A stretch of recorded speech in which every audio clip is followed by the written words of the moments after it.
ابن عباس رضی اللہ عنہ سے روایت ہے کہ رسول اللہ صلی اللہ علیہ وسلم نے فرمایا کہ ذوالحجہ کے ابتدائی 10 دنوں کے مقابلے میں دوسرے کوئی ایام نہیں ہے، اس سے بڑھ کے، اس سے بہترین کوئی دوسرے دن نہیں ہے، نبی کریم صلی اللہ علیہ وسلم فرمائیں، جن میں نیک عمل اللہ کو ان دونوں دنوں میں زیادہ محبوب ہے۔ یہاں پہ جو عمل کرنا ہے اللہ کو سب سے زیادہ محبوب ہے ان دنوں میں کرنا۔ آپ نے فرمایا، صحابہ اکرام رضی اللہ تعالیٰ عنہ نے عرض کیا، یا رسول اللہ صلی اللہ علیہ وسلم، اللہ کی راہ میں جہاد کرنا، جہاد تو آدمی اپنی جان لگا دیتا، مال لگا دیتا ہے، آپ کے زندگی بھی جانے کا چانس ہوتا ہے، یا آپ کو ہاتھ پیر کٹنے کے چانسز ہوتے ہیں، آپ گھر واپس ہونے کے بھی چانسز نہیں ہوتے ہیں۔ تو صحابہ نے پوچھا کہ کیا جہاد کرنا بھی نہیں؟ تو آپ صلی اللہ علیہ وسلم نے فرمایا، اللہ کے راہ میں جہاد کرنا بھی نہیں، سوائے اس مجاہد کے جو اپنی جان اور مال لے کر جہاد کے لیے نکلا اور پھر کسی چیز کے ساتھ واپس نہیں آیا، یعنی کہ شہید ہو گیا۔ جو شہید ہو گیا اس کا مرتبہ بڑا ہے، لیکن جو جہاد میں جائے، خوب اپنا پیسہ مال جان لے کے جائے، پھر بھی اپنے ہاتھ پیر کٹا لے، اس سے بھی زیادہ بڑا یہ ہے۔ یہ 10 دن کی میں اللہ تعالیٰ کو عبادت اس کی اتنی پسند ہے۔ دوسری حدیث میں حضرت عبداللہ بن عمر رضی اللہ تعالیٰ عنہما بیان کرتے ہیں کہ نبی کریم صلی اللہ علیہ وسلم نے فرمایا، اللہ تعالیٰ کے ہاں ان 10 دنوں سے عظیم کوئی دن نہیں ہے، بڑا دن کوئی نہیں ہے، اور ان 10 ایام میں کیے جانے والے اعمال سے زیادہ کوئی عمل محبوب نہیں ہے۔ دوسری حدیث میں بھی یہی فرما رہے ہیں کہ اس سے بڑھ کے اللہ کو ان دنوں میں جو عمل کیے کریں گے وہ سب سے زیادہ اللہ کو محبوب ہے۔ لہٰذا لا الہ الا اللہ اور سبحان اللہ اور تکبیریں کثرت سے پڑھا کرو۔ یہ تکبیر جو سبحان اللہ والحمدللہ ولا الہ الا اللہ، اللہ اکبر، یہ جو ہے زیادہ ان دنوں میں پڑھا جائے، آخری کے 9 دن 10 دن جو ہے یہ جو ہے۔ اور ایک حدیث میں نبی صلی اللہ علیہ وسلم فرماتے ہیں کہ عید الاضحیٰ کے دن سے پہلے تو 9 روزے کا رکھنا باعث ثواب ہے، 9 دن جو روزہ رہتے، تو اس میں حدیث مبارک میں آتا ہے کہ میں، نبی صلی اللہ علیہ وسلم فرماتے ہیں کہ میں ان میں سے ہر دن کے روزے کو اجر میں 1 سال کے روزے کے برابر قرار دیتا ہوں۔ سبحان اللہ، دیکھیے 9 روزے اگر آپ رہ رہے ہیں تو ہر دن کے روزے کا اجر 1 سال کے روزے رہنے کا، تو کتنا آسان ہے۔ بندہ ان دن کے 9 دن کے روزے رہ گیا تو 9 سال روزے رکھنے کا اجر کے برابر ملے گا۔ تھوڑی اگر سے ہمت کر لیں روزہ رکھنے کی تو، کیونکہ انسان کے بس میں نہیں ہے، انسان کے بس میں نہیں ہے کہ یعنی بھوک پیاس کو برداشت کرے اتنے گھنٹے۔ اگر آپ بغیر روزے کے رہیں تو آپ بے چین ہو جائیں گے، لیکن اللہ کی رحمت ہمارے ساتھ ہوتی ہے۔ جب روزہ بندہ رہتا ہے تو تھوڑی دیر کچھ تکلیف محسوس ہوتی کبھی کبھی، اس کے بعد جو ہے نا آپ کو کیسے وقت گزرتا ہے، کیسے اللہ تعالیٰ کی مدد آتی ہے۔ کتنے لوگوں کو ہم نے دیکھا ہے یہاں پہ جو ہے بیچارے روزہ رہتے ہیں، دھوپ تپتی ہوئی دھوپ میں کام کرتے ہیں، لیکن اللہ تعالیٰ ان کی مدد کرتے ہیں، ورنہ وہ اگر خالی وقت ہو تو بغیر پانی پیے، بغیر کھائے پیے انسان چند گھنٹے نہ گزار سکتا، لیکن 16 گھنٹے 17 گھنٹے کا روزہ، تو یہ کیسے ہوتا ہے؟ تو اس کا مطلب ہے کہ اللہ کی جو ہے مدد شامل حال ہوتی ہے اس میں، تو بندہ جو ہے آسانی سے اپنے روزے کو مکمل کرتا ہے۔ یہ 9 دن رہ جائے تو بہت اچھا ہے، اللہ تعالیٰ جس کو سعادت بخشے تو بڑا عمدہ ہے، ورنہ جو ہے کم سے کم ہم کو جو ہے عرفے کا روزہ تو مس نہیں کرنا چاہیے۔ عرفے کے روزے کے بارے میں ہے کہ، اور رات کی، یہ میں یہاں پہ اور ایک بات کہتا ہوں، ذوالحجہ کے پہلے عشرے کی ہر رات عبادت کا ثواب لیلۃ القدر کی عبادت کے برابر ہے۔ لیلۃ القدر کو جو ہم ڈھونڈتے ہیں 21 23 25 27 29، اسی طریقے سے جیسے شب قدر کی اہمیت ہے، ایسے ہی یہ آسانی سے آپ کو 9 دن ملتے ہیں۔ تو اس کے سب سے آسان طریقہ یہ ہے، اگر جاگنے کی اتنی ہمت بھی نہ ہو، اگر نہ کر سکیں تو کم سے کم بندہ جو ہے، مرد آدمی جو ہے، نماز وقت پہ جماعت کے ساتھ عشاء ادا کرے، جتنی آسانی سے جو کچھ پڑھ سکتا ہے پڑھ لے، پھر اس کے بعد جو ہے فجر کی نماز بجماعت ادا کر لے، کیونکہ ہم نے اس سے پہلے ہی پڑھا ہے کہ حدیث مبارک میں آتا ہے کہ عشاء کی نماز جو پڑھتا ہے تو اس کی آدھی رات عبادت کرنے کا اجر ہے، اور جو فجر کی نماز پڑھتا ہے تو وہ دوسری آدھی رات کو عبادت کرنے کا اجر ملتا ہے۔ تو اس طریقے سے جو ہے، اگر سے جو کوئی یہ عمل کرے گا، رات میں وقت پہ نماز پڑھ لے، اور پھر جو ہے فجر کی نماز وقت پہ پڑھ لے تو یہ رات بھر عبادت کا اجر ملے گا۔ کوشش تو کرنی چاہیے کہ ہم دن میں تھوڑا سا اپنا وقت کو فارغ کر لیں، تھوڑا وقت کو آرام کر لیں، اور رات کو جاگ کر کچھ دیر اللہ کی عبادت کر لیں۔ تو یہ بہت عمدہ وقت ہے، اس کو جو ہے یوٹیلائز کرنا چاہیے۔ دوسرا جو ہے کم سے کم اگر 8 دن روزہ نہ رہے تو 9 عرفے کا روزہ تو لازم بچے بڑے سب رکھ سکتے ہیں۔ حضرت ابو قتادہ رضی اللہ تعالیٰ عنہ سے مروی ہے کہ رسول اللہ صلی اللہ علیہ وسلم سے یوم عرفہ یعنی کہ 9 ذی الحجہ 9th عید سے ایک دن پہلے کے روزے کے بارے میں پوچھا گیا۔ رسول اللہ صلی اللہ علیہ وسلم نے فرمایا کہ یہ ایک سال گزشتہ پچھلے آپ کے گناہ اور آئندہ گناہوں کا کفارہ ہے، یعنی کہ پیچھے جو سال گزرا ہے پھر جو آنے والے ہیں، یعنی کہ 2 سال کے آپ کے گناہ معاف ہو جائیں گے۔ اللہ تعالی ہم سب کو اس رکھنے کی توفیق عطا فرمائے۔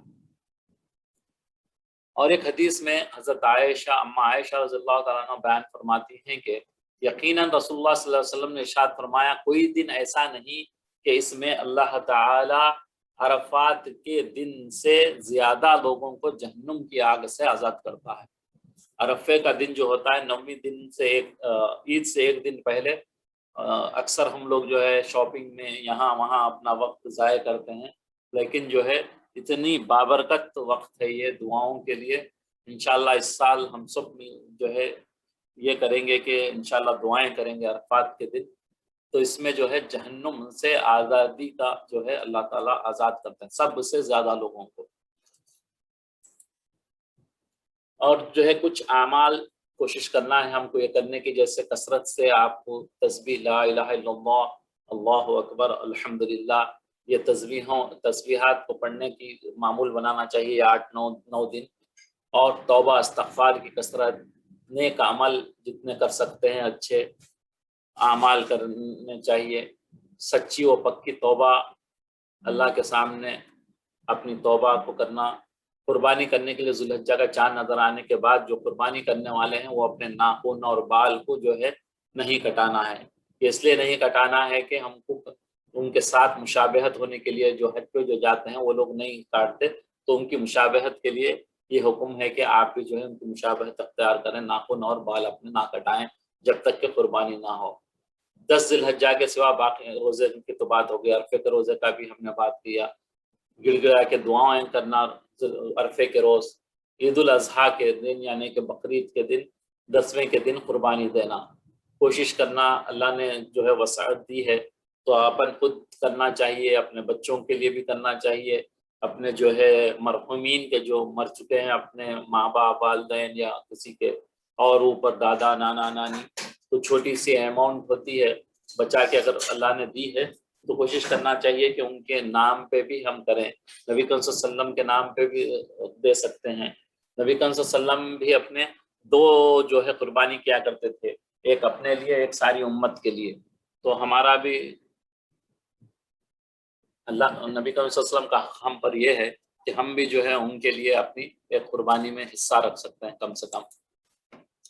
اور عشرہ ذی الحجہ میں کوشش کریں کہ قرآن کی تلاوت کی جائے، یا قرآن جب وقت ہے تو سننا جائے، کوشش کریں کہ اگر سے سمجھ کے پڑھ سک رہے ہیں تو پڑھیں، نمازوں کی پابندی کریں، نماز وقت پہ پڑھنے کی کوشش کریں، تہجد پڑھنے کی کوشش کریں، اور جو ہے نماز سے پہلے جو ہے سنتوں کے مطابق نماز پڑھنے کی کوشش، مسواک کر کے نماز پڑھنے سے جو ہے نماز جو ہے قبولیت کے قریب ہوتی ہے، کیونکہ سنت ہے اس میں، اور جو ہے بہت سارے فوائد ہیں مسواک کرنے کے۔ ذکر اذکار کریں، اپنے صبح شام کے اذکار کو روزانہ پڑھیں پابندی کے ساتھ، اور جو ہے آپ کے درود شریف کا اہتمام، استغفار کا اہتمام، اور اپنے بس میں جو چیزیں ہیں تو اس سے جو ہے جتنی بھی آپ دے سکتے ہیں، ایک آدھ جو ہے آپ کی ریال روپیہ جو بھی ہے یہ 9 دنوں میں یہ کر کے دیں کہ صدقہ و خیرات کے طور پہ جو ہے 1 روپیہ 10 روپے کم سے کم نکالنے کی کوشش کریں، یا بیمار ہیں تو ان کی مزاج پرسی کے لیے جائیں، رشتہ داروں کی خیر خیریت معلوم کریں، لوگوں غریبوں کی مدد کریں، اور جو ہے مختلف جو بھی سنتیں کے تعلق سے ہم کو بتائے گئے ہیں چیزیں، لوگوں کی مدد کرنا، لوگوں کی یعنی تیمارداری کرنا، بیماروں کی مزاج پرسی کرنا، یہ سب سارے چیزیں کر لیں تو بہتر ہے، جتنا ہو سکے اتنا کر لیں۔ تو اب ہم جو ہے نا اپنی پرانی کلاس پہ آتے ہیں انشاءاللہ۔ تو ایک ہم واقعہ پڑھ رہے تھے جس میں جو ہے جب گناہ جب کرتے ہیں تو کیسے اس کے اثرات ہوتے ہیں۔ یہاں پہ ایک خواب کا ذکر ہے جس کے بہت بڑے عالم نے اپنا لکھا ہے، بن نوری رحمۃ اللہ علیہ، ایک بہت بڑے عالم گزرے ہیں۔ جناب رسول اللہ صلی اللہ علیہ وسلم ایک مکان میں مشرق کی طرف ایک ڈائریکشن میں جانب رخ کیے ایک ممبر پر تشریف فرما تھے۔ میں آپ کی بائیں جانب کھڑا ہوں اور ایک دبلے پتلے گورے چٹے بزرگ آپ صلی اللہ علیہ وسلم کے دائیں جانب کھڑے ہیں، رائٹ سائڈ پہ۔ علماء کا ایک گروہ بھی حاضر خدمت ہے، سب علماء آپ کی مجلس میں بیٹھے ہیں، خواب کا ذکر ہو رہا ہے۔ ایک عالم دین کھڑے ہو کر رسول اللہ صلی اللہ علیہ وسلم کی خدمت میں پاکستان کے حالات بیان کر رہے ہیں، جب جس وقت جو ہے جنگ ہوئی تھی اور جو ہے پاکستان سے جو ہے بنگلہ دیش الگ ہوا تھا، تو اس وقت کے واقعات میں سے حاضر خدمت ہیں۔ ایک عالم دین کھڑے ہو کر جو ہے یہی حالات بیان کر رہے تھے۔ واقعات سناتے ہوئے جب وہ کہتے ہیں، پھر یا رسول اللہ، ہندوستان کی فوجیں جو ہے انداز سے ہمارے ملک میں داخل ہو گئیں تو میں کیا دیکھتا ہوں کہ نبی کریم صلی اللہ علیہ وسلم اپنے داہنے ہاتھ کی انگلیوں سے، اپنی رائٹ ہینڈ سے جو ہے اپنی انگلیوں سے اپنی پیشانی تھام لی ہیں اور آپ کی آنکھوں سے لگاتار آنسو بہنے لگتے ہیں۔ یہ دیکھ کر تمام محفل پر دوسرے لوگ بھی جو ہے نا رونا شروع کرتے ہیں جب نبی صلی اللہ علیہ وسلم کی حالت دیکھتے ہیں۔ بعض حضرات تو چیخیں مار کر رونے لگتے ہیں۔ کچھ دیر بعد آپ صلی اللہ علیہ وسلم علماء کی جماعت کی طرف متوجہ ہو کر ارشاد فرماتے ہیں کہ اس حادثے عظیم پر ملائکہ فرشتے بھی غمزدہ ہیں، مگر ان کو تمہارے اعمال کی بدولت تمہاری مدد کے لیے نہیں بھیجا گیا، گناہوں کی وجہ سے، ورنہ جو ہے فرشتے مسلمانوں کی مدد کے لیے آتے ہیں جب جنگ ہوتی ہے، لیکن تمہارے گناہوں، تمہارے اعمال کی وجہ سے اللہ نے حالانکہ فرشتے غمزدہ تھے لیکن مدد کو آپ کے اللہ تعالیٰ انہیں نہیں بھیجا۔ پھر آپ صلی اللہ علیہ وسلم کا چہرہ انور سرخ ہو گیا۔ آپ صلی اللہ علیہ وسلم نے فرماتے ہیں، تمہیں معلوم ہے تمہاری اس ملک میں میری نبوت کا مذاق اڑایا گیا، میرے صحابہ کو گالیاں دی گئی، کیونکہ نبوت کا مذاق جو ہے قادیانی جو ہے بدتمیزی سے مذاق اڑاتے ہیں، قادیانی بہت ہیں وہاں پہ، اور جو ہے صحابہ کو گالیاں دینے والے شیعہ حضرات ہیں، صحابہ کو جیسے وہ گالیاں دیتے ہیں، اور میری سنت کی مذاق اڑایا گیا۔ اس کے بعد آپ صلی اللہ علیہ وسلم نے فرمایا، اے جماعت علماء، امت کو میرا پیغام پہنچا دو کہ جب تک حکام یعنی جو اوپر کے جو آپ کے اوپر جو رہتے ہیں گورنمنٹ وغیرہ میں، وہ عیاشی، ظلم اور تکبر نہیں چھوڑیں گے، اور امیر لوگ جب تک بخل، حق تلفی، لوگوں کا حق مارنا، کنجوسی اور بے حیائی تک نہیں کریں گے، اور علماء جب تک یعنی کہ حق بات لوگوں تک پہنچائیں گے نہیں، حرص، دنیا اور ریاکاری اور خود نمائی سے باز نہیں آئیں گے، یہ ہو گیا تینوں کا ہوگا۔ چوتھے، عورتیں جب تک بدکاری، ناچ، فحش گانے، شوہروں کی نافرمانی یعنی کہ بے پردگی نہیں چھوڑیں گے، اور پوری قوم جب تک، دیکھیں سب گناہ ہو رہے ہیں، تک جھوٹی گواہی، غیبت، زنا، شراب، سود خوری اور اعمال شرک سے توبہ نہیں کرے گی، خوب یاد رکھو اس وقت تک عذاب الہی سے نہیں بچ سکتی۔ آپ صلی اللہ علیہ وسلم نے فرمایا، تم مجھے ان باتوں کے ترک کر دینے کی ضمانت دو، میں تمہیں دنیا و آخرت کی بھلائی کی ضمانت دیتا ہوں۔ یہ جو گناہ ہو رہے ہیں، یہ گناہوں کی مجھے ضمانت دو، میں تو آخرت کی بھلائی کی ضمانت اور دشمن پر غلبے کی بشارت دیتا ہوں۔ تو دیکھیے آج جو حالات مسلمانوں کے آج بدترین ہیں، تو یہ وجوہات بالکل کھل کے ہیں۔ نبی صلی اللہ علیہ وسلم کے خواب میں آنے کا یہ ہے کہ حدیث شریف میں ہے کہ شیطان کے علاوہ شیطان ہر ایک کی صورت میں آتا ہے، سوائے نبی کریم صلی اللہ علیہ وسلم صورت میں نہیں آتا۔ جب نبی کریم صلی اللہ علیہ وسلم خواب میں آتے ہیں تو وہ سچا ہوتا ہے، جب خاص طور سے متقین اور علماء کے پاس آتے ہیں تو بالکل 100% جو ہے وہ حق ہوتا ہے۔ تو مجھے ان باتوں کے ترک کر دینے کی ضمانت دو، تو میں تمہارے آخرت میں بھلائی اور دشمن پر غالب ہونے کی بشارت دیتا ہوں۔ لیکن اگر تم اب بھی ایسا کرنے کے لیے تیار نہیں ہو تو خوب یاد رکھو، قریب ایک سخت ترین عذاب بصورت نفاق آنے والا ہے۔ نفاق من لوگوں میں ایک دوسرے سے جو ہے نا بغض آ جاتا ہے، جس سے تم کو اللہ کے سوا کوئی نہیں بچا سکتا۔ اس کے بعد آپ صلی اللہ علیہ وسلم نے یہ آیت تلاوت فرمائی، وَاتَّقُوا فِتْنَةً لَا تُصِيبَنَّ الَّذِينَ ظَلَمُوا مِنْكُمْ خَاصَّةً وَاعْلَمُوا أَنَّ اللَّهَ شَدِيدُ الْعِقَابِ، اور تم ایسے وبال سے بچو کہ جو خاص انہی لوگوں پر واقع نہیں ہوگا جو تم میں ان گناہوں کرتے ہوں گے، اور جان رکھو کہ اللہ تعالیٰ سخت سزا دینے والے ہیں۔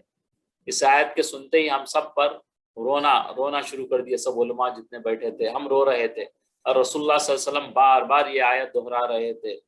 کیا آیت دہرا رہے تھے؟ وَتُوبُوا، اور توبہ کرو، اِلَى اللَّهِ، اللہ جمیعا، سب کے سب مل کے، ایھا المؤمنون لعلکم تفلحون، تاکہ تم فلاح پاؤ، اے مسلمانوں تم سے جو ان احکام میں کوتاہی ہو گئی تو کیا کرو، تم سب اللہ کے سامنے توبہ کرو تاکہ فلاح پاؤ، اللہ تعالیٰ تمہیں کامیاب کرے۔ حضرت مولانا بن نوری فرماتے ہیں کہ اس پر مزید تبصرے کی ضرورت نہیں ہے۔ عذاب بصورت نفاق کی تعبیر صوبائی عصبیت، ایک دوسرے کے ریجنل یا پارٹیز میں جو دشمنی ہوتی ہے تو وہ فلانی جماعت کا، میں فلانی جماعت کا، یہ سب نفاق کی علامتیں ہیں۔ تو اللہ تعالیٰ ہم سب کو اس نفاق سے ہم سب کی حفاظت فرمائے۔ یہاں جو ہم نے پچھلی آیت پڑھی تھی اس میں جو ہے عورت کے لیے 8 قسم کے مردوں کا اور 4 دوسری اقسام کا پردہ، یعنی کہ اس سے وہ نہیں کر سکتی، کیا گیا ہے۔ مردوں میں سب سے پہلے شوہر ہے جس سے بیوی کے کسی عضو کا پردہ نہیں ہے، دوسرے اپنے باپ ہیں جس میں دادا، پردادا، نانا، پرنانا سب شامل ہیں، تیسرے سسر ہیں جو سسر ہم کہتے ہیں، اردو میں خسر کہتے ہیں، یعنی شوہر کا باپ، اس میں خسر کے باپ، دادا، نانا سب شامل ہیں، یہ سب پورے محرم ہیں۔ چوتھے اپنے لڑکے جو اپنی اولاد میں ہیں، اس میں پوتے، نواسے شامل ہیں، پوتے بھی ہیں آپ کے، نواسے بھی ہیں۔ 5ویں شوہر کے لڑکے جو کسی دوسری بیوی سے ہوں، یعنی سونتےلے بیٹے، پوتے، اپنے بھائی، اس میں حقیقی بھائی بھی شامل ہیں، اور باپ شریک اور ماں شریک بھائی بھی ہیں۔ باپ شریک، ماں شریک، ماموں، خالہ، چچا، تایا، پھوپھی کے لڑکے جن کو عام عرف میں بھائی کہا جاتا ہے وہ اس میں داخل نہیں ہیں۔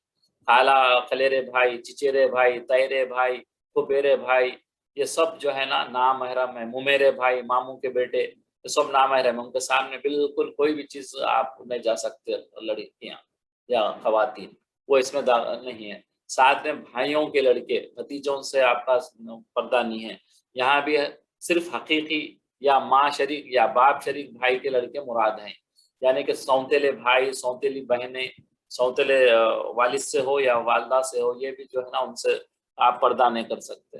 دوسرے ماموں، خالہ، چچا، تایا اور پھوپھی زاد بھائیوں کے لڑکے شامل نہیں ہیں، یہ سب جو ہے نامحرم ہیں۔ تیرے بھائی، ممیرے بھائی، پھپھیرے بھائی۔ 4 دوسری قسم جن سے عورتوں کو پردہ کا حکم نہیں ہے، ان میں سے اپنی عورتیں، جس سے مراد مسلمان عورتیں ہیں کہ ان کے سامنے بھی وہ تمام اعضاء کھلنا جائز ہے۔ مسلمان عورت کے سامنے تمام اعضاء کھول سکتی ہے، جائز ہے، جو اپنے باپ بیٹوں کے سامنے کھول سکتی ہے، جیسے باپ بیٹے کے پاس ہو سکتی ہے، عام عورتوں کے سامنے بھی آپ اتنا پردہ کھول سکتے ہیں۔ اس لیے جو اعضاء ایک عورت اپنے باپ بیٹوں کے سامنے نہیں کھول سکتی، ان کا کھولنا کسی مسلمان عورت کے سامنے بھی جائز نہیں۔ بڑی مجبوری حالت میں ڈاکٹرز وغیرہ سے وہ ہے، لیکن دوسرا کسی کے سامنے بھی آپ جیسے باپ بھائی کے سامنے جتنا اپنا سطر کھولتے ہیں، جیسے چہرہ، ہاتھ، پیر کے پہنچوں تک اور ٹخنوں تک پیر اپنے، ایسے ہی جو ہے دوسری عورت کے سامنے بھی اتنا ہی کھول سکتے ہیں۔ ہاں، علاج وغیرہ کے لیے پھر جو ہے وہ اس میں آپ کو چھوٹ ہے۔ مسلمان عورتوں کی خیر اس سے یہ معلوم ہوا کہ کافر مشرک عورتوں سے بھی پردہ ہے، غیر قوم کی عورت سے بھی پردہ ہے، بلا ضرورت ان کے ساتھ جو ہے کھلنا نہیں ہے، اپنے پردے کو احتیاط کرنا ہے، کوشش کرنا ہے۔ بعض دفعہ مجبوری ہے کہ نہیں کر سکتے آپ، تو وہ علیحدہ بات ہے، ورنہ کوشش تو کرنی چاہیے کہ ہم پردہ ایسے کریں۔ اس زمانے میں عورتوں کا کافر عورتوں سے پردہ تقریباً ناممکن ہے، فرما رہے ہیں یہاں پہ۔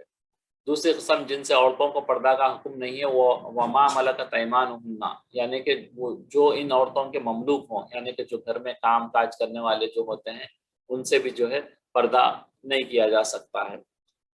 تیسری قسم کی عورتوں کا پردہ حکم نہیں ہے، مراد بدحواس قسم کے لوگ، جن کا ذہنی توازن یعنی پاگل قسم کے جو بعض گھر میں ایسے لوگ ہوتے ہیں تو ان سے بھی آپ بغیر پردے کے رہ سکتے ہیں۔ چوتھی قسم کے الرحمن الرحیم اطلاع دی گئی کہ تو آپ تشریف لائے. وہ عورت کا انتقال ہو گیا، چونکہ رات کا وقت تھا، صحابہ نے یہ سمجھ کر کے آن صلی اللہ علیہ وسلم کو اطلاع کی گئی تو آپ تشریف لائیں گے اور اندھیرے میں آپ کو تکلیف ہوگی. اس میت کو خود ہی نماز پڑھ کر دفن کر دیے. وہ عورت جو ہے مسجد میں کرتی تھی، انتقال ہو گیا رات میں تو اپنے صلی اللہ علیہ وسلم کو تکلیف ہوگی بول کے جو ہے ان کی تدفین کر دی، نماز بھی پڑھ دی صحابہ. اور آپ کو اس وقت اطلاع نہیں کی. جب صبح کو اطلاع ہوئی تو فرمایا کہ جب تم میں سے کسی کا انتقال ہو تو مجھے خبر دیا کرو. میں نے اس عورت کو جنت میں دیکھا ہے، اس لیے کہ وہ مسجد سے کوڑا کباڑ اٹھا دیتی تھی. سبحان اللہ.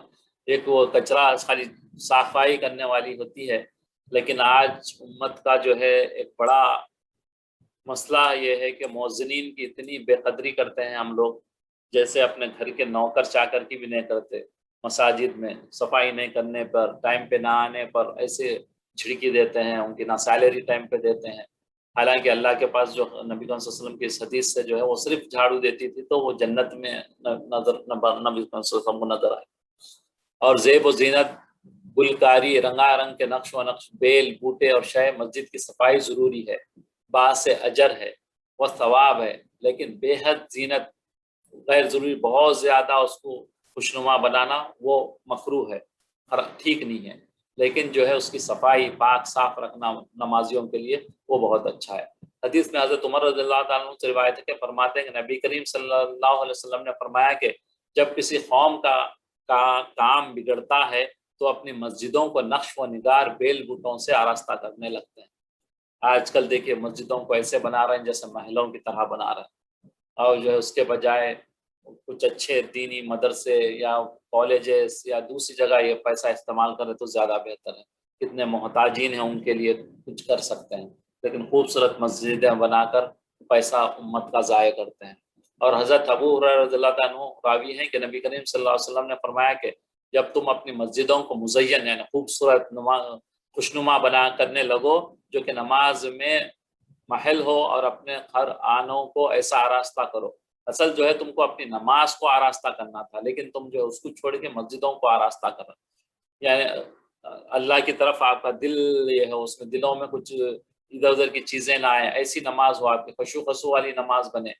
سمجھ لو کہ تمہاری ہلاکت کا وقت ہے. یہ خوشنمائی کی وجہ سے آپ کی نماز میں آپ کی یہ ہو رہی تو اس کا مطلب یہ کہ آپ کی ہلاکت کا وقت ہے. حضرت ابن عباس رضی اللہ عنہ مساجد کی سجاوٹ اور زیب و زینت یہود و نصارا کا دستور فرماتے تھے، اور اس سے ناراضگی کے لہجے میں پیشن گوئی فرماتے ہیں کہ تم مساجد کو مزین کرو گے، خوشنما کرو گے، جیسا کہ یہود و نصارا نے کیا ہے.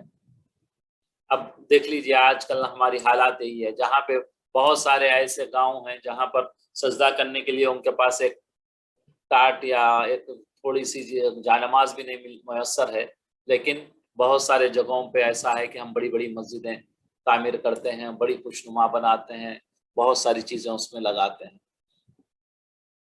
شب برات اور شب معراج وغیرہ راتوں میں مسجد جو عبادت گاہ ہے اس کو کثرت سے سجانا، تماشا گاہ بنانا، اللہ تعالیٰ ہمیں دین کی سمجھ عطا فرمائے. اننیسیسری جو ہے یہ چیزیں کرتے ہیں ہم لوگ، اس سے ہم سب کو محفوظ فرمائے اللہ تعالیٰ.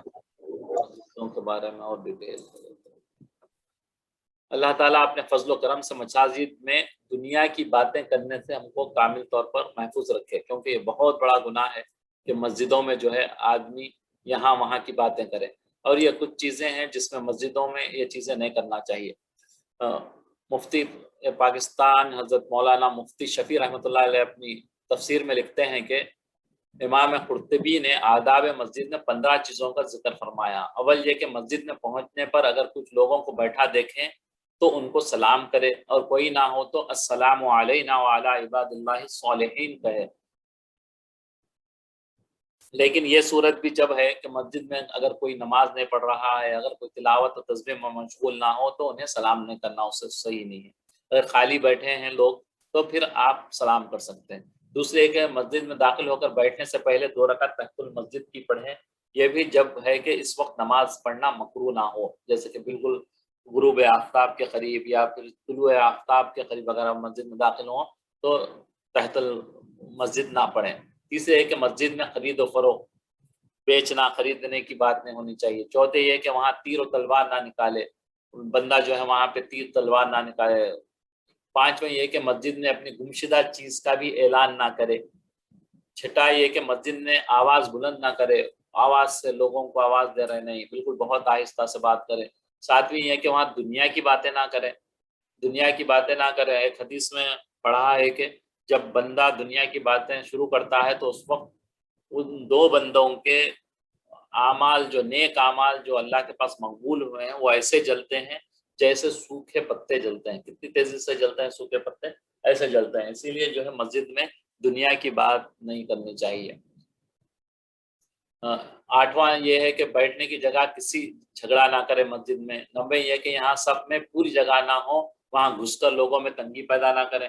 یہاں بہت ہوتا ہے، یہ بندہ کھڑا ہے جگہ نہیں ہے تو دوسرا آ کے گھس جاتا پہلی صف کے چکر میں، یہ نہیں کرنا چاہیے، یہ بھی گناہ ہے۔ دسویں یہ کہ کسی ادب کے خلاف ہے۔ دسویں یہ ہے کہ ہم نماز پڑھنے والے کے آگے سے نہ گزرے، نماز پڑھنے کے والے آگے سے نہ گزرے۔ گیارہویں یہ کہ مسجد میں تھوکنے، ناک صاف کرنے سے پرہیز کریں۔ 12 یہ کہ اپنی انگلیوں کو نہ چڑھائیں، توڑتے جو انگلیاں وغیرہ، کمر توڑتے، انگلیاں توڑتے، یہ بھی نہیں کرنے چاہیے۔ پر 13 یہ کہ اپنے بدن کے کسی حصے سے نہ کھیلے، داڑھی سے یا کوئی اور چیز سے، کپڑوں سے کھیلتے، یہ بھی نہیں کرنا چاہیے۔ 14 یہ کہ نجاسات سے پاک صاف رہے اور کسی چھوٹے بچے یا مجنون کو ساتھ نہ لائے۔ چھوٹے بچے جو گندگی کرتے تھے ویسے بچوں کو بھی ساتھ نہ لائے، اور جو ہے جو مجنون جو دیوانے ہوتے ہیں ویسوں کو بھی نہ لائے۔ 15 یہ کہ وہاں کثرت سے ذکر اللہ میں مشغول رہے، بندہ یہ ادب ہے مساجد کے، تو وہ مسجد کا حق ادا کیا۔ والذین کفروا اعمالهم کسراب بقیعۃ يحسبوه الظمآن ماء حتى اذا جاءه لم يجده شيئا ووجد الله عنده فوفاه حسابه واللہ سریع الحساب۔ جن لوگوں نے کفر کیا ان کے اعمال کی مثال ایسی ہے جیسے میدان میں ریت کے پیچھے جیسے پیاسا جاتا ہے۔ یہ کافروں کے اعمال جب اچھے کرتے ہیں تو ان کے اعمال ایسے ہیں جیسے ریت میں ایسا لگتا ہے کہ وہاں پانی ہے، بلکہ بندہ جاتا ہے لیکن وہاں پانی نہیں رہتا۔ تو وہ مثال اللہ یہاں دے رہے ہیں کہ کافروں کے اچھے اعمال ایسے ہی ہیں، جب اس کے پاس آئے تو اسے کچھ بھی نہ پائے اور خود اللہ ہی کو اپنے پاس دیکھے تو وہ اسے اس کا حساب پورا چکا دے گا، اور اللہ جلد حساب لینے والا۔ وہیں علماء یہاں پڑھا ہے علماء سے کہ کافر کو کیا ہے، جو کوئی اچھا عمل کرتا ہے تو اللہ تبارک تعالیٰ اسے یہیں پہ دے دیتے ہیں۔ جیسے بہت سارے کافر بہت اچھے کام کرتے ہیں، یعنی کہ خیرات کرتے ہیں، غریبوں کی مدد کرتے ہیں، تو ان کی جو ہے نا اللہ تعالیٰ یہاں پہ ان کو اور دولت دے دیتا ہے، تو یہیں پہ ان کو اجر مل جاتا ہے، لیکن آخرت میں ان کا کوئی حساب کتاب نہیں ہوگا۔ لیکن وہی ایمان والا جب یہ خرچ کرتا ہے تو یہاں بھی اس سے بہتر اچھی چیزیں ملتی ہیں، اور آخرت میں بھی جو ہے اللہ تعالیٰ اس کو اجر دیتے ہیں۔ او ظلمات فی بحر اللجی یغشاہ موج فی فوق موج من فوقہ سحاب ظلمات بعضها فوق بعض اذا اخرج یدہ لم یکد یراہا ومن لم یجعل اللہ له نورا فما له من نور۔ یہ بھی ایک اللہ تبارک تعالیٰ مثال دے رہے ہیں کہ جیسے دریا ہے، دریا میں جو ہے بالکل اندھیرا، بادل کالے چھائے ہوئے ہیں جس پر لہریں چڑی چلتی آتی ہیں۔ جب بادل چھاتے ہیں تو لہریں اٹھتی ہیں بہت تیزی سے، اس کے اوپر لہریں آ رہی ہیں اور اس کے اوپر بادل ہو، گہرے بادل ہو، غرض اندھیرے ہی اندھیرے ہوں، ایک پر ایک چھایا ہوا ہو۔ جب آپ اپنا ہاتھ دیکھیں تو وہ ہاتھ نظر نہ آئے۔ جس کو اللہ روشنی دے تو اس کو کہیں بھی روشنی نہیں مل سکتی۔ جب گمراہی میں لوگ چلے آتے ہیں تو ان کو کچھ نظر نہیں آتا۔ تو یہاں پہ جو ہے نا یہ اس آیت پہ ایک گورا تھا کوئی کنٹری کا، مجھے وہ کنٹری تو یاد نہیں ہے، وہ ایمان لے آیا تھا، صرف یہ اس آیت کو پڑھا تھا۔ اس آیت کو پڑھ کے جو ہے نا کسی سے پوچھا کہ مسلمان، کیونکہ قرآن کی آیت تھی تو اس میں بولا کہ وہ جیسے سمندر کی تہہ میں جب ہوتا تو ہاتھ نظر نہیں آتا، بلکہ آیت میں یہ بول رہے ہیں۔ تو اس نے اتنا اندھیرا کہیں اور نہیں ہوتا کرتے جتنا یہ سمندر کی تہہ میں ایسا اندھیرا ہوتا۔ تو جب اس نے جو ہے یہ قرآن کی آیت پڑھی تو مسلمان سے کسی سے پوچھا کہ یہ جو ہے نا کیا آپ کے پیغمبر جو تھے محمد صلی اللہ علیہ وسلم وہ کیا ڈائیو کرتے تھے پانی میں، وہ تیرتے اچھا تھے کیا؟ تو بولے کہ نہیں ایسا تو نہیں، لیکن یہ پھر یہ آیت ہے اس میں، تو بولے کہ یہ آیت نبی صلی اللہ علیہ وسلم لکھے سو نہیں ہے، یہ اللہ نے بھیجی سو ہے۔ تو بولے کہ اس سے زیادہ اندھیرا کہیں نہیں ہوتا، تو جب یہ لکھنے والا ہے تو صرف اللہ خدا جو بنایا ہے اس نے جب لکھا ہے تو یہی حق اللہ ہے، بلکہ اس نے ایمان لایا تھا اس آیت پہ خالی۔ ألم تر أن الله يسبح له من في السماوات والأرض والطير صافات كل قد علم صلاته وتسبيحه والله عليم بما يفعلون۔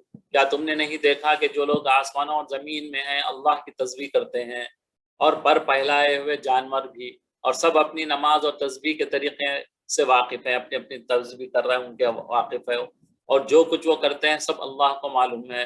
وَلِلَّهِ مُلْكُ السَّمَاوَاتِ وَالْأَرْضِ وَإِلَى اللَّهِ الْمَصِيرُ، اور آسمان اور زمین کی بادشاہی اللہ کے لیے ہے، اور خدا ہی اللہ ہی کی طرف سب کو لوٹ کر ایک دن جانا ہے۔ یہاں پہ جو ہے نبی کریم صلی اللہ علیہ وسلم کی مجلس میں کنکریوں کی تسبیح سنی گئی۔ جب نبی کریم صلی اللہ علیہ وسلم صحابہ وغیرہ بیٹھے تھے تو کنکر جو ہے تسبیح پڑھ رہے تھے۔ حضرت یعنی کہ ہر ایک کی تسبیح کے بارے میں جو ہے وہی سن سکتا، ہم کو نہیں سنائی دیتی۔ حضرت عبداللہ بن مسعود رضی اللہ تعالیٰ عنہ نے فرمایا کہ کھانا کھایا جاتا تھا اور ہم اس کی تسبیح سنتے تھے۔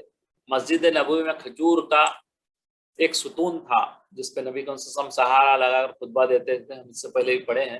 جب ممبر بن گیا، تیار ہو گیا، تو حضور صلی اللہ علیہ وسلم اس ممبر پر خطبہ پڑھنے کھڑے ہوئے اور ستون کو چھوڑ دیا تو وہ رو دیا، اور حاضرین نے اس کے رونے کی آواز سنی تھی۔ پھر حضور صلی اللہ علیہ وسلم نے اس کو اپنے سینے سے چمٹا لیا تو اس کا رونا بند ہوا۔ ہم جن کو بے جان اور بے حس سمجھتے ہیں ان کو بھی رسول اللہ صلی اللہ علیہ وسلم سے یہ عشق و محبت تھا۔ ایک موقع پر اونٹ کا حضور صلی اللہ علیہ وسلم کی خدمت میں حاضر ہو کر اپنے مالک کی شکایت کرنے کا کام، یہ مالک جو ہے اس سے کام بہت لیتا ہے اور کھانے کو کم دیتا ہے، یہ آ کے اونٹ نے فرمایا تھا نبی صلی اللہ علیہ وسلم کو۔ احادیث میں مشہور ہے کہ بہرحال ہر چیز اپنی زبان میں اللہ کی تسبیح بیان کرتی ہے، مگر اس کو سننے کے لیے دل کے کان ویسے لوگ چاہیے، اور دیکھنے کے لیے عقل کی آنکھ، اور سمجھنے کے لیے بصیرت کی ضرورت ہے۔ ہر شخص کائنات کی بولی سمجھ نہیں سکتا، اسی لیے ایک دوسری جگہ ارشاد فرمایا کہ تم ان کی تسبیح سمجھ نہیں سکتے۔ یہاں آیات میں بالخصوص پرندوں کا ذکر آیا ہے، برڈز وغیرہ کا، فرمایا اس لیے کہ وہ اڑتے ہوئے آسمان اور زمین میں معلق ہوتے ہیں، اور ان کا اس طرح ہوا میں اڑتے رہنا اللہ کی بڑی نشانی ہے۔ کہ کون ان کو پکڑے ہوئے؟ اللہ تبارک و تعالیٰ ہی ہے ان کو پکڑا ہوا جو ہوا میں پکڑے ہوئے ہیں۔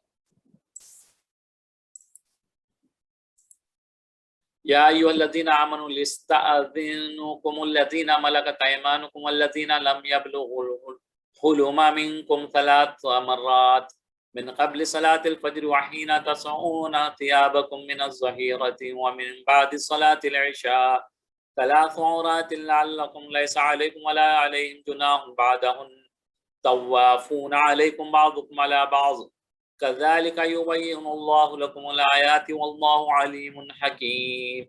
یہ جو ہے نا کچھ آپ کو وہ دیے جا رہے ہیں یہ کہ کون کون سے چیزیں کب کب گھروں میں داخل ہوتے وقت اجازت لینا ہے۔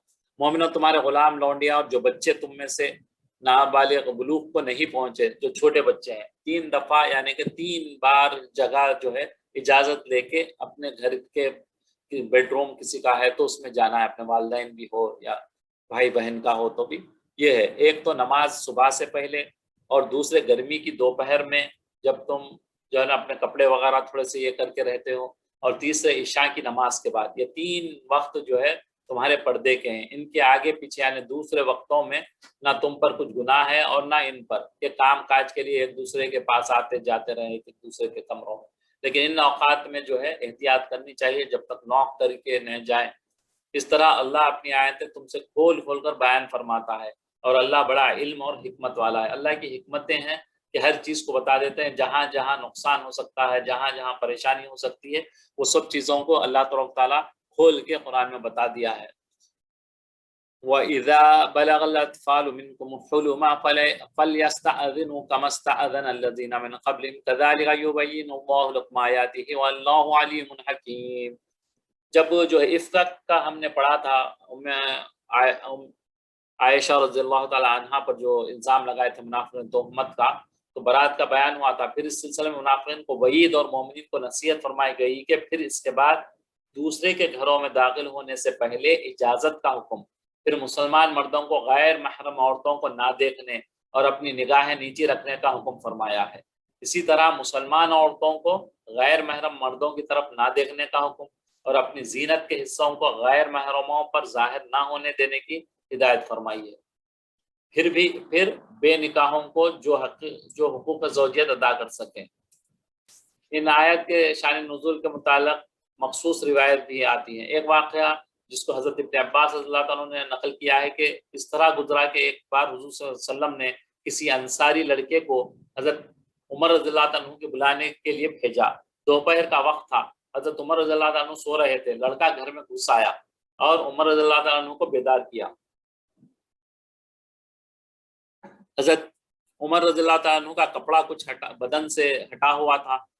آپ کے دل میں خیال آیا کہ کاش ان کے آنے جانے کی بابت بھی کوئی حکم اللہ کا آ جائے، کوئی قرآن کی آیت آ جائے گی کہ بے جھجک کوئی روموں میں نہ آئے۔ تو آپ کو خیال آیا ایسا عمر رضی اللہ عنہ۔ اس کے بعد رسول اللہ صلی اللہ علیہ وسلم کی خدمت گرامی میں حاضر ہوئے تو آتے ہی حضور صلی اللہ علیہ وسلم نے یہ آیت سنائی۔ کچھ جگہ پر ایسا ہے عمر رضی اللہ تعالیٰ عنہ جو سوچتے تھے کہ یہ چیز حکم آنا چاہیے، یہ ایسا حکم ہونا چاہیے، تو وہ اللہ تعالیٰ نے ویسا حکم اٹھایا۔ سبحان اللہ، عمر رضی اللہ عنہ کی شان بڑی اس میں ہے۔ جیسے جو ہے جب صحابیات وغیرہ پردے کا حکم نہیں آیا تھا، تب بھی جو ہے عمر رضی اللہ عنہ کے دل میں یہ ہوتا تھا کہ پردے کا حکم آ جائے، عورتیں جو ہے بے پردہ نہ پھریں۔ تو اللہ تعالیٰ نے جو ہے جیسے ان کے اس میں آیا تھا تو اللہ تعالیٰ نے نازل فرمایا تھا حکم۔ اسی طرح سے یہاں پہ بھی ہے پردے کا، یہ بھی جو ہے حکم نبی صلی اللہ علیہ وسلم کی جو ہے پاس اللہ نے بھیجا یہ حکم۔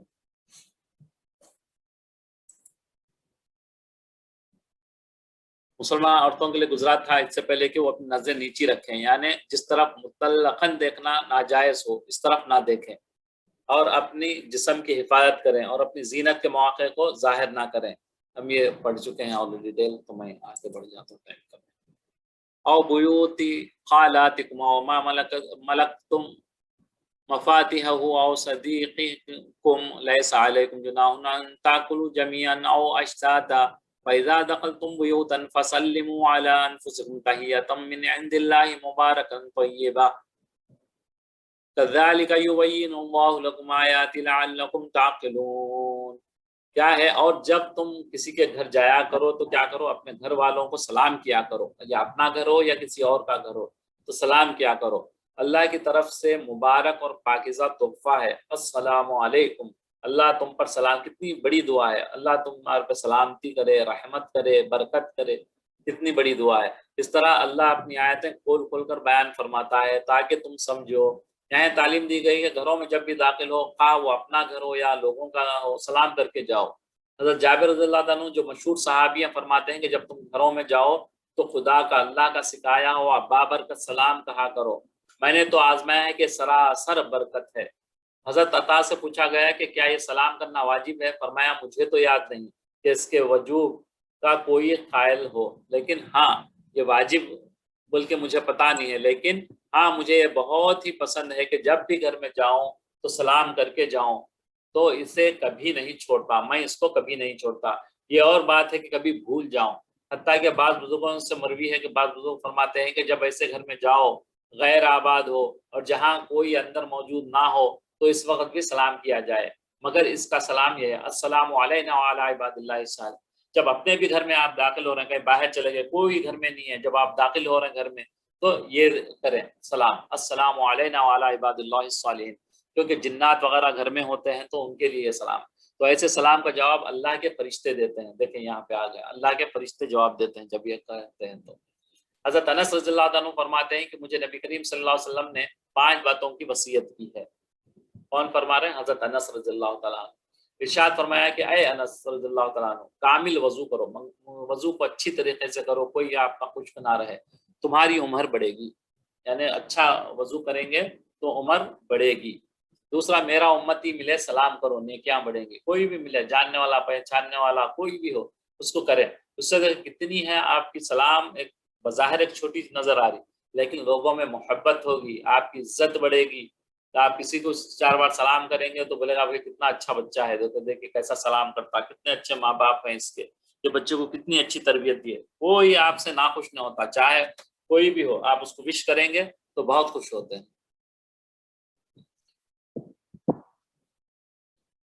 اس سے جو ہے نا کیا ہے آپ کی نیکیاں بڑھیں گی. گھر میں سلام کر کے جایا کرو, گھر کی خیر و برکت بڑھے گی.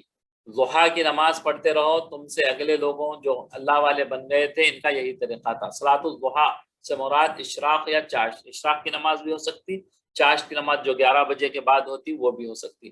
اے نس چھوٹوں پر رحم کرو اور بڑوں کی عزت اور توقیر کرو, بڑوں کی عزت کرو تو قیامت کے دن میرا ساتھی ہوگا. دیکھیے کتنے ہیں یہ اعمال کریں گے, چھوٹے چھوٹے اعمال ہیں تو اللہ اس کے ساتھی بنیں گے نبی کریم صلی اللہ علیہ وسلم کے. اب جو ہے سورہ الفرقان کرائٹیرین جو ہے نا یہ سورہ ہے. اب بسم اللہ الرحمن الرحیم, تبارک الذی نزل الفرقان علی عبدہ لیکون للعالمین نذیرا. وہ اللہ بہت ہی بابرکت ہے جس نے اپنے بندے پر قرآن نازل فرمایا تاکہ اہل حال کو ہدایت کرے. یعنی فرقان من حق اور سچ, صحیح اور غلط میں ڈفرینشیٹ کرنے والا, حق اور باطل. قرآن کو بھی فرقان کہتے ہیں. کیا کرتا ہے فرقان؟ دونوں میں ڈفرینشیٹ کرتا, سچ کیا ہے, غلط کیا ہے, صحیح کیا ہے, اس کو دونوں کو بتا دیتا ہے. الذی لہ ملک السماوات والارض ولم یتخذ ولدا ولم یکن لہ شریک فی الملک وخلق کل شیء فقدرہ تقدیرا. وہی ہے کہ آسمان و زمین کی بادشاہی اس کی ہے اور جس نے کسی کو بیٹا نہیں بنایا اور جس نے بادشاہی میں کوئی شریک نہیں اور جس نے ہر چیز کو پیدا کیا اور پھر اس کا ایک اندازہ ٹھہرایا.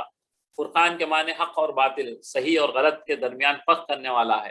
اس صورت قرآن میں فرقان فرمایا گیا ہے, اسی وجہ سے اس سورہ کا نام بھی فرقان رکھا گیا ہے. اس صورت میں بنیادی عقائد کے علاوہ مشرکین کے اعتراضات جواب دیے گئے ہیں, مومنین کے لیے انعامات کا ذکر ہے, عباد الرحمن کے اوصاف بیان کیے گئے ہیں اس صورت میں. واتخذوا من دونه آلهة لا يخلقون شيئا وهم يخلقون ولا يملكون لأنفسهم ضرا ولا نفعا ولا يملكون موتا ولا حیاتا ولا نشورا. یہ وہی آیتیں بار بار ہم کو بتاتی ہیں. اور لوگوں نے اس کے سوا اور معبود بنا لیے جو کوئی چیز بھی پیدا نہیں کر سکتے اور خود پیدا کیے گئے. یہ چیز پیدا کیا کرتے ہیں, ان کو خود اللہ نے پیدا کیا ہے, ان کو تم معبود بنائے ہوئے ہیں اور نہ اپنے نقصان اور نفع کا کچھ اختیار رکھتے ہیں, نہ ہی یہ اپنا ہی, جیسے ہم نے پڑھا تو بتوں کو توڑ دیے تھے ابراہیم علیہ السلام, تو یہ اپنے آپ کا نقصان نہیں بچا سکتے تو یہ دوسروں کو نفع کیا پہنچا سکتے ہیں. اور نہ مرنا ان کے اختیار میں ہے اور نہ جینا, اور نہ مر کر اٹھ کھڑے ہونا, نہ وہ مرنا یہ کر سکتے ہیں ان کے بس میں ہے, نہ کسی کو مار سکتے ہیں, نہ کسی کو جلا سکتے ہیں, نہ ہی قیامت میں اٹھ کے جا سکتے ہیں. وقال الذين كفروا ان هذا الا افك افتراه واعانه عليه قوم آخرون فقد جاءوا ظلما وزورا. اور کافر کہتے ہیں کہ قرآن میں من گھڑت باتیں ہیں جو اسے نے بنا لی ہیں, نبی صلی اللہ علیہ وسلم بنا لی ہیں, من گھڑت باتیں ہیں کہہ رہے ہیں, اور لوگوں نے اس میں اس کی مدد کی ہے, یعنی لوگوں نے ان کو بنا کے دیا ہے اور یہ بنا کے جو ہے نا ہم آپ کو بتاتے ہیں اللہ کی طرف سے آیا. بلکہ یہ لوگ ایسا کہنے سے ظلم اور جھوٹ پر اتر آئے ہیں. وقالوا اساطير الاولين كتبها فهي تملى عليه بكرة وعصيلا. اور کہتے ہیں کہ یہ پہلے لوگوں کی کہانیاں ہیں, یہ قرآن من گھڑت ہے جس کو اس نے لکھ رکھا ہے اور وہ صبح و شام اس کو پڑھ پڑھ کر سنائی جاتی ہیں. قل انزله الذي يعلم السر في السماوات والارض انه كان غفورا رحيما. اور کہہ دو کہ اس نے اس کو اتارا ہے جو آسمانوں اور زمینوں کی پوشیدہ باتوں کو جاننے والا. اللہ ہے جو سارے بھیدوں کو جاننے والے ہیں, اس نے اس کو اتارا ہے, بے شک وہ بخشنے والا مہربان ہے. مشرکین کہتے تھے کہ قرآن کریم صلی اللہ علیہ وسلم, نبی صلی اللہ علیہ وسلم نے خود گھڑا ہے. ان کا نبی صلی اللہ علیہ وسلم کے متعلق نظریہ تھا کہ دیگر کچھ لوگوں بھی اس کو مدد کرتے ہیں, یعنی یہودی سے کچھ باتیں سیکھ لی ہیں, وہی سے ہمیں بتا دیتے ہیں اور کہتے ہیں کہ وہی اللہ نے بھیجی ہے. اللہ تعالیٰ, یہ لوگ ظلم اور کھلے جھوٹ پر اترے ہیں. اللہ فرما رہا ہے اگلی آیت میں جواب دیتے ہوئے فرمایا کہ اے میرے پیغمبر آپ فرما دیجئے کہ قرآن میری طرف سے کھڑا ہوا نہیں ہے بلکہ یہ اللہ تعالیٰ کی طرف سے آیا ہوا ہے. وقالوا ما لهذا الرسول يأكل الطعام ويمشي في الأسواق لولا أنزل إليك ملك فيكون معه نذيرا. یہ وہی بات ہے, ہر ہمیشہ یہی کہتے ہیں کہ بازاروں میں چلتے پھرتے ہیں یہ تو نبی کیوں جو ہے فرشتے کو نازل نہیں کرے ہماری ہدایت کے لیے. او يلقى إليه كنز أو تكون له جنة يأكل منها وقال الظالمون إن تتبعون إلا رجلا مسحورا. یا اس کی طرف آسمان سے خزانہ اتارا جاتا یا اس کا کوئی باغ ہوتا کہ اس میں سے کھایا کرتا, اور ظالم کہتے ہیں کہ تم ایک جادو زدہ شخص کی پیروی کرتے ہو. نبی صلی اللہ علیہ وسلم کے لیے یہ کہہ رہی ہے کہ انظر کیف ضربوا لك الامثال فضلوا فلا يستطيعون سبیلا، اے پیغمبر دیکھو تو یہ تمہارے بارے میں کس کس طرح کی باتیں کرتے ہیں، سو گمراہ ہو گئے اور رستہ نہیں پا سکتے۔ ان کا ایک اعتراض یہ تھا کہ ایسا نبی ہے جو کھاتا پیتا ہے، بازاروں میں چلتا پھرتا ہے، فرشتہ بھی نہیں اور اس کے پاس خزانہ بھی نہیں۔ اگر نبی ہوتا تو اس کے ساتھ ملائکہ ہوتے، پیغمبر ہوتا تو نہ کھاتا نہ پیتا، یہ سمجھ وہ کافر مشرکین یہ گئے تھے۔ جواب دیا کہ مشرکین کیسی نکمی مثالیں پیش کرتے ہیں کہ نبی ہوتا تو اس کے ساتھ فرشتہ ہوتا، لیکن اگر پیغمبر علیہ السلام کے ساتھ فرشتہ ہوتا تو پھر یہی لوگ کہتے کہ اس کے فرشتے ہونے پر کیا دلیل ہے، یعنی تو کرنے والے کے لیے پھر ایک کوئی کوشچن ہوتا تھا الٹا جو ہے، جو نہیں سمجھ سکتا تو اور کوئی اس میں سے جو ہے نا ٹیڑھ نکال لیتا اس میں۔ کفار مکہ اقوال کے بارے میں جو ہے بیان فرما کر ان کے جواب دیے گئے ہیں اس میں۔ حضرت ابن عباس رضی اللہ عنہ بیان کرتے ہیں کہ ایک بار سردار قریش جمع ہوئے اور باہم مشورہ کیا کہ اس وقت محمد صلی اللہ علیہ وسلم کو بلا کر جو کچھ کہنا سننا اور فیصلہ کرنا ہے کر لو، تاکہ ہماری جانب سے جو ہے کمپرومائز ہو جائے دونوں میں، کہ کوئی کمی رہ جائے، اس کے بعد جو کچھ کرنا ہے کیا جائے گا۔ چنانچہ حضور صلی اللہ علیہ وسلم کو بلایا گیا، آپ تشریف لائے تو حاضرین سردار مکہ نے کہا کہ ہم نے چند باتیں کرنے کے لیے اس وقت آپ کو بلایا۔ ہم یہ دریافت کرتے ہیں کہ تم نے جو یہ جدید تحریک جو کام چلائے ہیں دین کا پیدا کی ہے، اس کی غرض اور اس کے پیچھے تمہارا اصل مقصد کیا ہے، تم چاہتے کیا ہیں؟ اگر اس کا مقصد ہے تم کہ ہم سے چندہ کر کے تمہارے لیے تمہارا مال اس کا مقصد ہے تو ہم کیا کریں گے، سب مل کے چندہ جمع کر کے خوب جو ہے تم کو پیسے دے دیں گے، تمہارے ویسا مالدار کوئی مکے میں نہ ہوگا، اتنا پیسہ ہم تم کو دیں گے۔ اگر تم سرداری چاہتے ہیں، لیڈری چاہتے ہیں، ہمارے اوپر حکم چلانا چاہتے ہیں تو ہم سب مل کے بلا اتفاق تم کو ہمارا سردار ہمارا لیڈر بنا دیں گے۔ اگر تم حکومت چاہتے ہیں تو کیا کریں گے، ہم سب مل کے تم کو جو ہے نا اپنی حکومت دے دیں گے۔ رسول اللہ صلی اللہ علیہ وسلم نے جواب دیا کہ مجھے ان باتوں میں سے کسی کی خواہش نہیں، میں نہ مال و دولت چاہتا ہوں، نہ سرداری چاہتا ہوں، نہ جو ہے میرے ملک چاہیے، بادشاہت چاہیے۔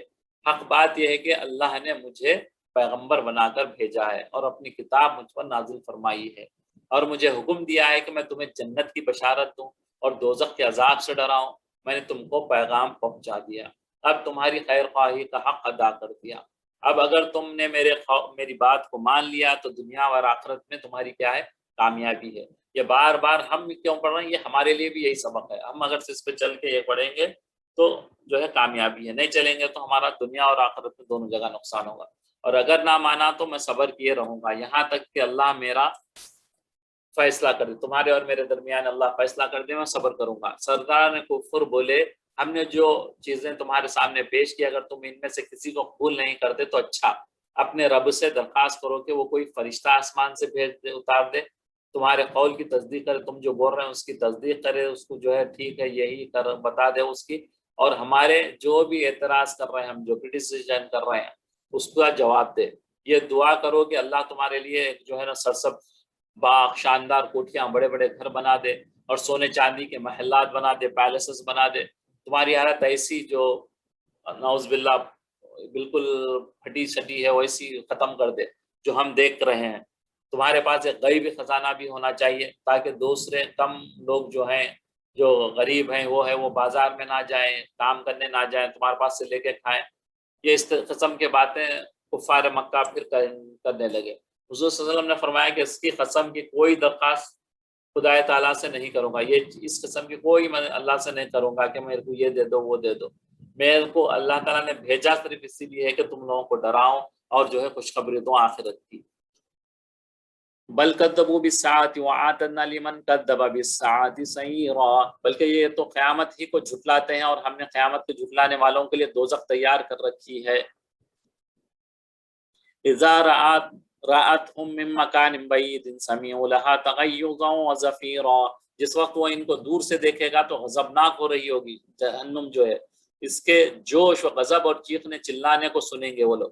وَإِذَا أُلْقُوا مِنْهَا مَكَانًا ضَيِّقًا مُقَرَّنِينَ دَعَوْا هُنَالِكَ ثُبُورًا، اور جب یہ دوزخ کی کسی تنگ جگہ میں زنجیروں میں جکڑ کر ڈالے جائیں گے تو وہاں موت کو پکاریں گے۔ لا تدعوا اليوم ثبورا واحدا وادعوا ثبورا كثيرا، آج ایک ہی موت کو نہ پکارو، بہت سی موتوں کو پکارو لیکن کوئی فائدہ ہونے والا نہیں ہے، موت پھر دوبارہ آنے والی ہی نہیں ہے۔ قل اذلک خیر ام جنۃ الخلد التی وعد المتقون کانت لهم جزاء ومصیرا، پوچھو کہ یہ بہتر ہے یا بہشت، یا جنت بہتر ہے یا یہ زندگی ہے، جنت کی زندگی بہتر ہے، جس کا پرہیزگاروں سے، جو ڈر کے اللہ کی مان کے نبی کے طریقوں پہ چل کے آیا ہے، اس کے ساتھ جو وعدہ کیا وہ بہتر ہے، یہ ان کے عملوں کا بدلہ اور رہنے کا ٹھکانہ ہے، جنت ہے جو اللہ کی اور نبی کے راستے پہ چل کے آئے گا۔ لهم فيها ما يشاءون خالدین کان علی ربک وعدا مسئولا، وہاں جو چاہیں گے ان کے لیے یہ ملے گا، جو چاہیں گے ملے گا، ہمیشہ اس میں رہیں گے، یہ وعدہ اللہ کو پورا کرنا لازم ہے اور اس لائق ہے کہ مان لیا جائے۔ اللہ تبارک تعالیٰ کے خزانے میں کیا کمی ہے؟ اس کی شان تو یہ ہے کہ وہ جو چاہے اللہ تبارک تعالیٰ عطا فرما سکتے تھے نبی صلی اللہ علیہ وسلم کو، یہ جیسے کفار مکہ بول رہے ہیں کہ یہ سونے کا وہ ہو جائے، محل بن جائے یا باغات بن جائے، تو اللہ کے لیے تو بہت آسان ہے، کن فیکن سے نبی صلی اللہ علیہ وسلم کو عطا ہو جاتا تھا۔ جیسے جو حضرت داؤد السلام کو ایسی دولت اور بے مثال حکومت عطا فرمائی تھی، اپنی اس قدرت کاملہ کا اظہار بھی کیا جا چکا ہے، دیا تھا اللہ تعالیٰ نے، جو ہے انہوں ہوا میں چڑھتے تھے، جن ان کے تابع تھے، وہ سب اللہ تعالیٰ نے دی تھی، وہی اللہ تھے، نبی صلی اللہ علیہ وسلم کو بھی عطا فرما سکتے تھے، مگر نبی صلی اللہ علیہ وسلم نے خود اپنے لیے فقیری کو امیری پر ترجیح دی اور انہوں نے لیے مسکینی ہی کی حالت کو پسند فرمایا ہے نبی صلی اللہ علیہ وسلم۔ احادیث میں ہے کہ حضرت ابو امامہ رضی اللہ تعالیٰ عنہ سے روایت ہے کہ رسول اللہ صلی اللہ علیہ وسلم نے فرمایا کہ میرے رب نے مجھ سے فرمایا کہ میں آپ کے لیے پورے بطحا یعنی پورے مکہ اور اس کے اطراف کے علاقے کو اور اس کے پہاڑوں کو سونے کا بنا دے دیتا ہوں۔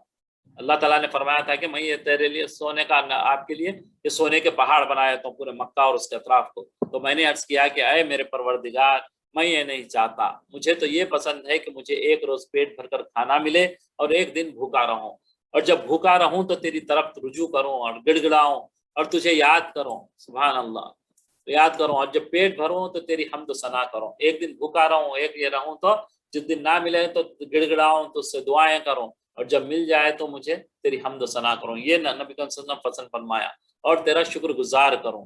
اور ایک حدیث میں ہے کہ حضرت عائشہ رضی اللہ عنہا فرماتے ہیں کہ رسول اللہ صلی اللہ علیہ وسلم نے فرمایا کہ اگر میں چاہتا تو سونے کے پہاڑ میرے ساتھ پھرا کرتے، اور اس قسم کی بہت سی حدیثیں ہیں جن میں آپ صلی اللہ علیہ وسلم نے فرمایا کہ فقیری کو امیری پر ترجیح دی ہے، نبی صلی اللہ علیہ وسلم نے جو ہے نا اپنے فقیری کو ترجیح دی ہے امیری پہ، خوب پیسہ دولت کے بجائے اس کو نبی صلی اللہ علیہ وسلم نے پسند فرمایا۔ کفار مکہ محض شرارت اور جو ہے نا بغض میں بکے جا رہے تھے، اور شرارت کا سبب یہ ہے کہ انہیں ابھی تک قیامت اور سزا و جزا پر یقین نہیں آیا، سو یاد رکھنا چاہیے کہ ان کے جھٹلانے سے کچھ نہیں بنتا، انہوں قیامت جہنم کو جھٹلانے سے کیا وہ ختم ہو جائے گا؟ نہیں، وہ باقی ہے، قیامت آ کر رہے گی، اور ان کے جھٹلانے کے لیے آگ کا جو جیل خانہ تیار کیا گیا، اگر یہ جھٹلا رہے ہیں تو اللہ تعالیٰ جو ہے آگ کا جیل خانہ جو بنایا ہے اس میں انہیں ضرور رہنا پڑے گا، اور اس دوزخ کا یہ حال ہوگا کہ جب محشر میں لائی جائے گی تو جہنم کو دور سے دیکھ کر جوش میں بھر جائے گی، جوش میں، جیسے آدمی دیکھ کے جب اپنے دشمن کو دیکھ کے جیسا ہوتا نا، تو ایسے جو ہے وہ جوش میں بھر جائے گی، اور اس کی غضبناک آوازوں اور خوفناک ہنکاروں سے بڑے بڑے دلوں کے پتے پانی ہو جائیں گے، یعنی کہ اتنا خوف ہوگا، جہاں بڑے بڑے دلیر جو لڑتے تھے، بڑے بڑے لوگوں کو مارتے تھے، قتل کرتے تھے، ویسے لوگ بھی وہاں ڈر کے وہ ہو جائیں گے۔ اللہ تعالیٰ نے جہنم میں ایک قسم کی حیات اور ایک قسم کا شعور رکھا ہے، قیامت کے دن جب کافروں کو دیکھے گی تو غیظ و غضب سے بھڑک اٹھے گی۔ جہنم جو ہے حالانکہ بظاہر ایک بے جان چیز ہے ہمارے لیے، لیکن وہ جو ہے غضب اور غیظ سے کافروں کو دیکھ کے جو ہے بھڑک اٹھے گی، جیسے شیر دھاڑتا ہے اور غصے میں مزید غضبناک ہو جاتا ہے، جب شیر جو دھاڑتا ہے تو کیسے غضبناک ہو جاتا ہے، دشمن کو دیکھ کے جیسا ایک دشمن غضبناک ہوتا ہے ایسے وہ کرے گی۔ تو آج تھوڑا سا ٹائم زیادہ ہو گیا، اللہ تعالیٰ جو ہے ہماری اس کوشش کو قبول فرمائے، ہمارے سننے اور بولنے کو اللہ تعالیٰ قبول فرمائے، جو کچھ ہم نے سنا ہے اس پر عمل کرنے والا بنائے، اللہ تعالیٰ ہمیں اور ہماری آنے والی جنریشن کو تا قیامت تک دین پر قائم رکھا ہے، ان کی جان و مال، عزت و آبرو کی حفاظت فرمائے، کوئی انہیں پریشانی، تکلیف، بیماریوں سب سے اللہ تعالیٰ انہیں حفاظت فرمائے، لوگوں کے شرور سے، شیطان اور جنات کے شرور سے پناہ ملے، آمین یا رب العالمین۔ سبحانک اللہم بحمدک نشہد ان لا الہ الا انت نستغفرک ونتوب الیک۔